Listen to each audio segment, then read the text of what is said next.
Hello friends, and welcome to Tuesdays at Tiny Taiga. I'm Blake. This is episode 8. And I'm going to try to stay focused today, but I just finished a 2-hour tea tasting with the lovely Melanie at ZT because I'm going to bring in a bunch of their teas, and we did a tea tasting. And I'm super wired.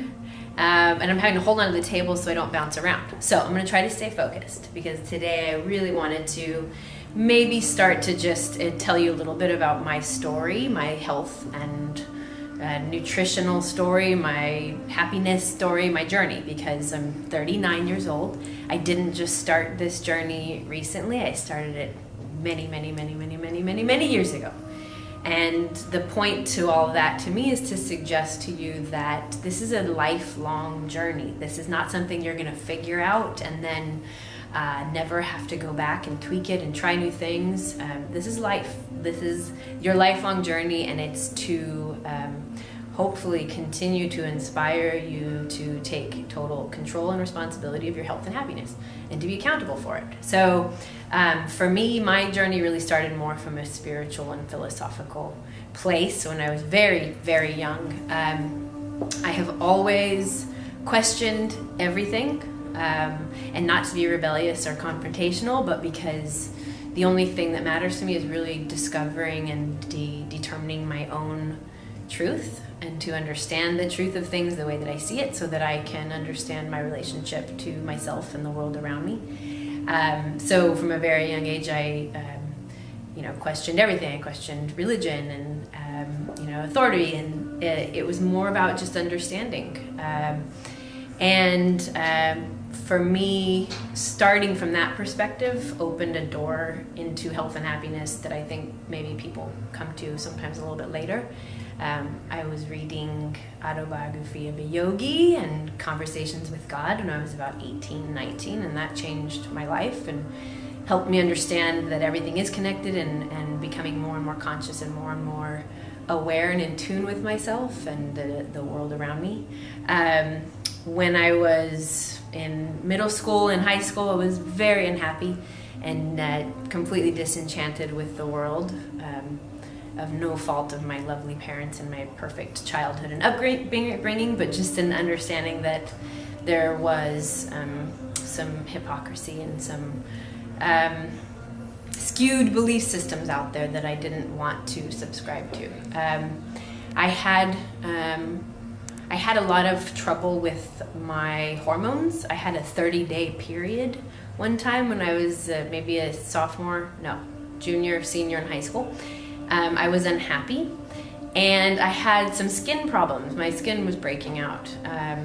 And I remember at that time, probably 18, going to different doctors for different things, and was within a short period of time prescribed minocycline, which is a really harsh antibiotic for the skin, and birth control, because they didn't really know what was actually wrong with my hormones, and they decided to just mask whatever was going on with birth control. And Zoloft, because I was unhappy, and instead of actually trying to help me figure out why I was unhappy, they just gave me pills. So I was taking these 3 medications, and I was 19 and junior, sophomore, college, I don't know, and realized after about 6 months of those 3 medications, I thought, this is bullshit. What am I taking this for? They don't know what's wrong with me. And because I'd already had an understanding of the consciousness and spiritual involvement of all of these other things, then I stopped taking all 3 of them altogether. And at that point, I really owned my health and my life and my moods, and that sent me on a much more intentional, proactive journey. I started to search out with my family's help to more alternative practitioners. I went to this Ayurvedic practitioner who, for my skin, suggested I take out dairy, wheat, and sugar. That was my first understanding that those things that we eat might be causing, all sorts of different things in the body. So I took those 3 things out for a certain period of time, It didn't fix my skin, but it changed my understanding of food and my relationship to food. I didn't stay off of dairy, wheat, and sugar forever because it didn't resolve that one issue. I kept going, and I stayed conscious of nutrition, but had the ups and downs of life. And there was a period of time when I was selling Lexuses in Santa Monica that I will never forget, that I had a Cadbury fruit and nut bar once a day. I would run across the street and get my candy bar or my peanut butter M&Ms every day. And I did that the first year that I lived in LA and was smoking cigarettes and, still on my journey, but hadn't quite put it all together yet.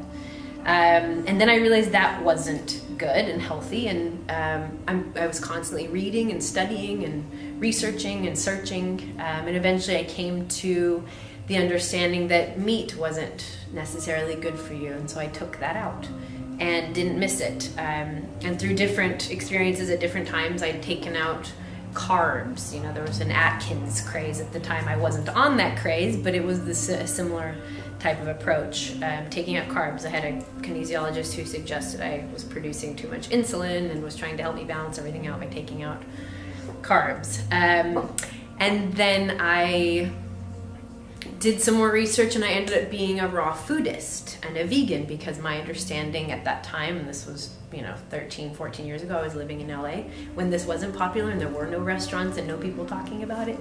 I took out the cooked foods because my understanding at the time was that the more you cook it, the more you kill the living nutrients, and the living nutrients and living enzymes are what really help your body use the food and fuel that you're giving it. So I was a raw foodist and a vegan for almost a couple of years.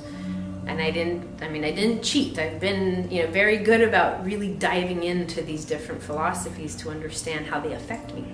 I didn't have alcohol, I didn't have caffeine. I was really good about it. And I felt amazing from a spiritual place, but it was too hard on my digestion. If you're all raw, your digestion works very different, which is fine if you essentially stay all raw.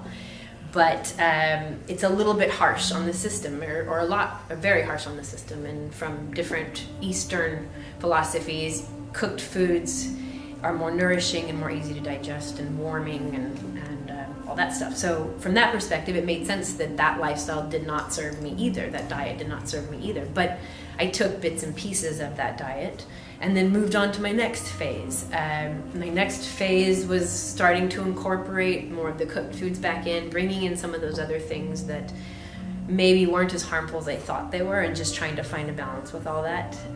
I quit smoking for 4 years and then started up again. But when I started up again, I was smoking organic American spirits because in my head that was much better. And was continuing to tweak my diet. I didn't bring the meat back in. I didn't bring the dairy back in.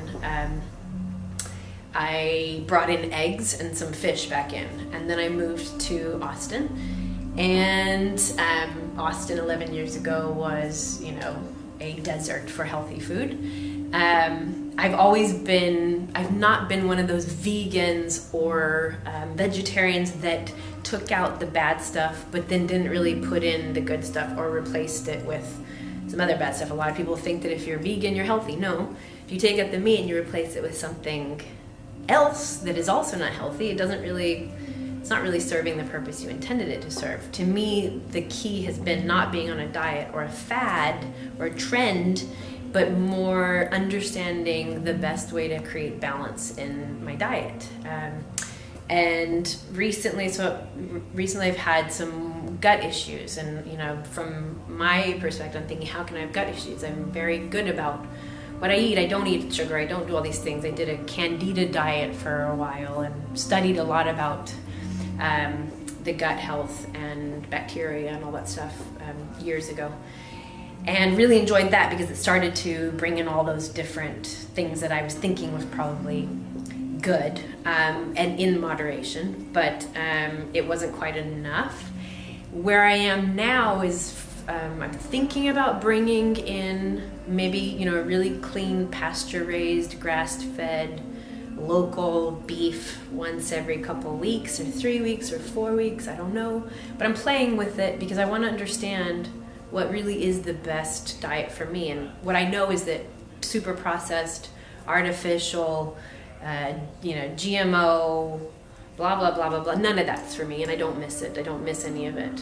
What's for me is whole foods, clean, preferably local, preferably organic, cooked with love and consciousness.